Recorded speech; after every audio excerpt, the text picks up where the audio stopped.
सगळ्यांना माहिती आहे की सध्या काय वाचतात आहेत लोक हे आपल्याला कळतं ते आपल्या टॉप 5च्या माध्यमातून।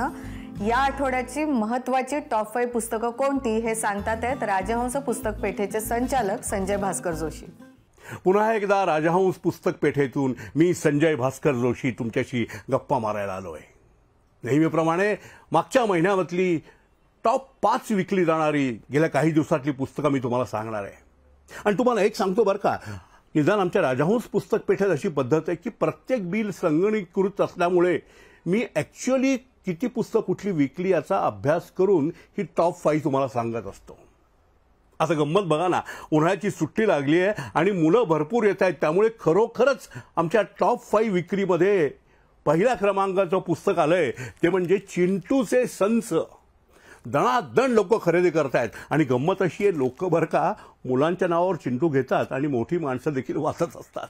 हे सगळे चिंटू पसरले तिकडं, भरपूर पुस्तकं चिंटूची खपतायत। त्यानंतर दुसऱ्या क्रमांकावर म्हणजे आहे बरं का, बोक्या सातबंडेचे 1 ते 10 भाग। हे 10 भाग दिलीप प्रभावळकरांनी इतके अप्रतिम लिहिलेत ना की अलीकडच्या मुलांना ते आपल्या घरच्या कहाण्या वाटतात। त्यामुळे मुलांमध्ये अतिशय लोकप्रिय ठरलेले हे बोक्या सातबंडे। आणि गंमत बघा, आत्ताच्या लिहिलेल्या या दिलीप प्रभावळकरांच्या बोक्या सातबंडेनंतर दुसरं पुस्तक माझ्याकडे जे येत आहे, खरं म्हणजे पुस्तकांची जोडी आहे ती अनेक वर्षापूर्वीच्या महान साहित्यिकाने लिहिलेली म्हणजे जी.ए. कुलकर्णी यांची मुग्धाची रंगीत गोष्ट आणि बखर बिंबची ही 2 चिरंतन पुस्तकं, अतिशय सुंदर मुलांसाठी लिहिलेली पुस्तकं आमच्याकडे टॉप विक्रीला चालली आहेत सध्या। अतिशय उत्तम विक्री चालली आहे। आणि या 3 खास मुलांच्या पुस्तकानंतर गेले काही महिने काय वर्ष अतिशय जोरात विक्री असलेलं पुस्तक ते यावेळी देखील जोरात आहे, ते म्हणजे नदिष्ट।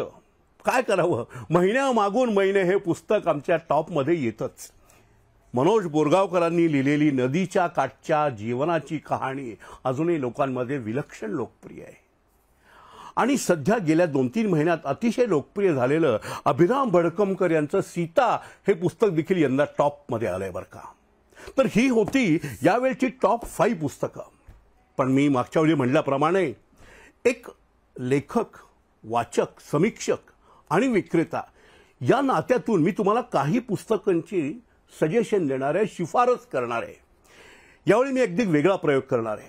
आपलं व्यक्तिमत्व समृद्ध करण्यासाठी आपल्याला संगीताचा कान लाभणं अतिशय आवश्यक आहे। संगीत आपल्या जीवनात श्रावणसरी बरसवतं।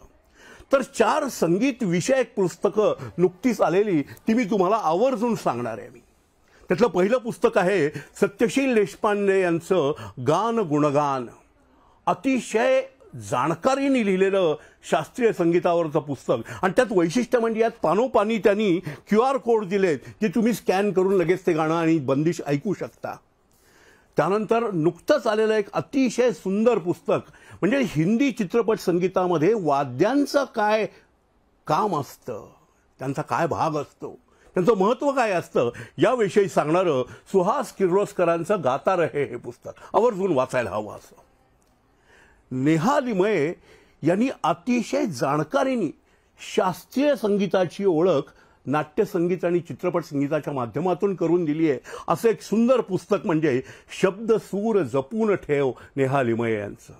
आणि चौथं पुस्तक आहे शेवटचं या शिफारसीमधलं, ते म्हणजे मृदुला दाढे यांचं अफसाना लिख रही हूं। अतिशय मधुर अशा प्रसंगांची आठवण करून देणारं हे पुस्तक आहे।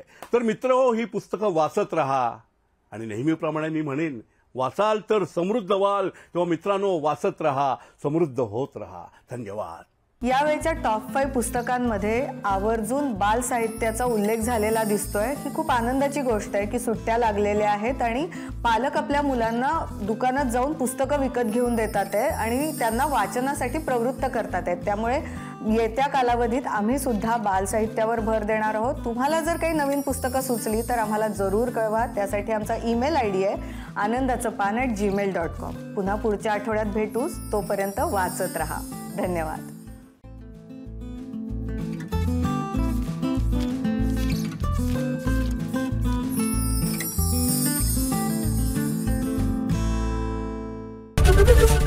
एबीपी माझा, उघडा डोळे बघा नीट।